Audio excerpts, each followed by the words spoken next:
Hi, my name's Marc Terry and I'm the drummer for a band called Brothers of Mine.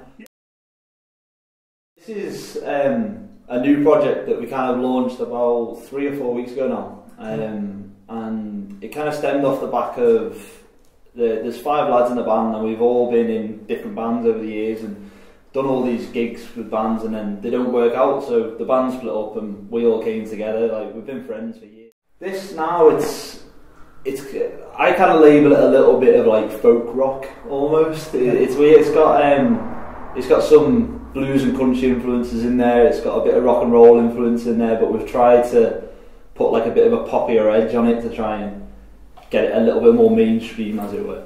Our debut single called The Answer about 2 weeks ago, and we shot a music video for it last week.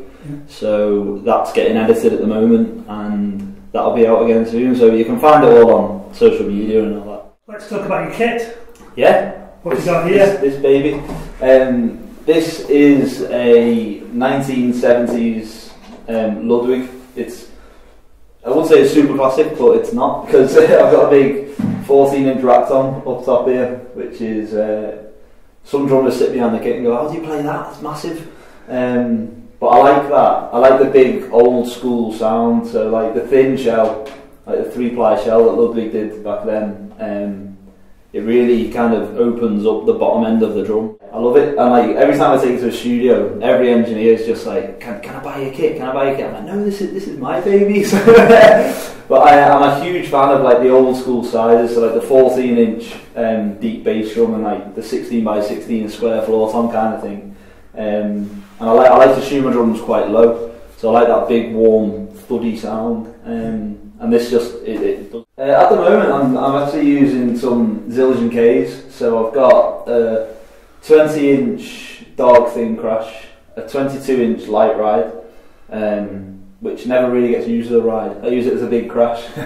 It's nice and thin, and really opens up really easy. And I've got a 19-inch K dark thin crash here, and some 15-inch K light hats. Lovely. And what about your hardware? The hardware at the moment, it's all Gibralter 9000 series, so I've gone for the big boys, as it were, the big heavy duty stuff. They never fail, so no matter where you do it, every festival, every gig you do, I use Remo heads on everything. So on the bass drum at the moment, the front, I always have a PowerStroke 3 fibre skin, because it just looks so cool on this kit. I like the vintage look to the head with the vintage kit. On the batter side, I flick between a coated and a clear PowerStroke 3. So in the studio, on some tracks they just require like less definition on the bass drum and a bit more body.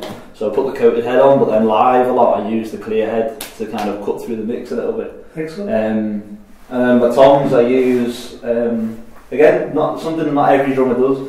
I use coated resonant heads on the toms. So I've got coated ambassadors on the bottoms of both of them, and coated vintage ambassadors on the batter side, and I feel that it just adds that extra bit of warmth and roundness to the drum. And then the snare drum, I use an ambassador hazy on the bottom and a coated control sound on the top, because I like the single ply heads. You get a lot of sensitivity from them, and opens up the tone of the drum nicely, but that little dot in the middle just gives you that extra reinforcement, so you don't dent your head or anything like that. Excellent. What sticks are you using at the moment? I don't know.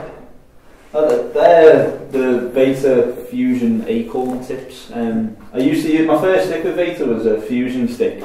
It used to be like a little ball on the end of it. You're endorsed by them, aren't you? Yeah, I've got an artist deal with Vater. I've used Vater pretty much all my life. They were the first pair of sticks I ever got given was a set of Vaters, so I kind of stuck with it. Yeah, that's it. But yeah, the Fusion acorns are amazing. Like the acorn tip, just I feel it works better with me. I get a better response from the heads and the cymbals. So the Fusion acorns kind of where it's at for me at the moment. Excellent. Love them. And I want to talk about this stool, because I've never seen this stool before. Yeah. It's cool. I can't believe this is a. Let me see that. Turn around a bit. This is a Porter and Davies BC Gigster, and what it is, it's like it has like a big subwoofer kind of thing built into the stool. So I send a feed from my bass drum mic into, I have like a small little engine at my side, and I plug that into my stool, and you can control how much kind of low end you want from your bass drum. And every time you hit the bass drum, it sends a signal, kind of, it's like the best kick up the arse you'll ever have when you play. The only way to describe it. But it's completely changed the way that I drum. So whenever I practice now, like even in the rehearsal room, I have the Gigster on all the time, because when you're practicing, it improves you as a player because you can feel every mistake you're making. So if you're doing like you don't make mistakes though. Oh, I make loads of mistakes. I'm just kind of adequate at covering them. But you can feel every single little mistake that you make with your foot. So if you're slightly out of time with the bass drum hit, then you feel it, and it improves you as a player, makes you tighter. But then on bigger stages, you kind of lose the lower, especially at festivals like open air gigs. When you're on that stage, you lose all the low end coming at you. Whereas in a smaller venue, it bounces off the walls back to you. It's quite nice. But the subs that you get behind it, they're not subby enough. If that makes sense.